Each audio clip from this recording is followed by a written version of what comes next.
আসসালামু আলাইকুম, সবাই কেমন আছেন? আরেকটি নতুন ভিডিও চলে আসলাম।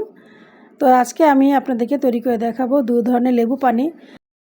লেবু পানি তৈরি করার জন্য আমি প্রথমে 4-5টি লেবু একটি গ্লাসে রস চিপে নিয়ে তারপর ছেঁকে নিয়েছি। তো রাস্তার মামারা যেভাবে লেবু পানি তৈরি করে সেভাবে আজকে আমি আপনাদেরকে তৈরি করে দেখাবো। তো লেবুর রস আমি 2টি গ্লাসে সমানভাবে দিয়ে দিলাম। তারপর দিয়ে দিয়েছি আমি ফ্রিজে ঠান্ডা পানি। তারপর দিয়ে দিব স্বাদ অনুযায়ী চিনি।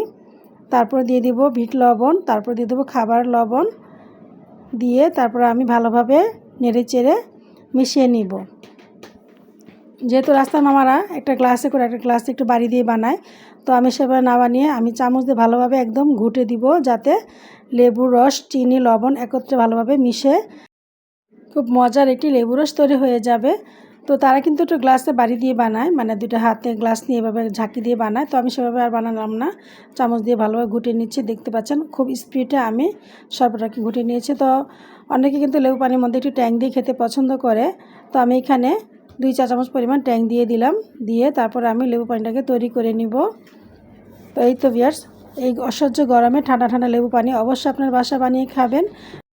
লেবু পানিটা আমি ঠান্ডা পানি দিয়ে বানিয়েছি। তারপর আরেকটু ঠান্ডা হওয়ার জন্য আমি বরফের টুকরো দিয়ে দিলাম আর লেবু দিয়ে আমি পরিবেশন করে ফেললাম।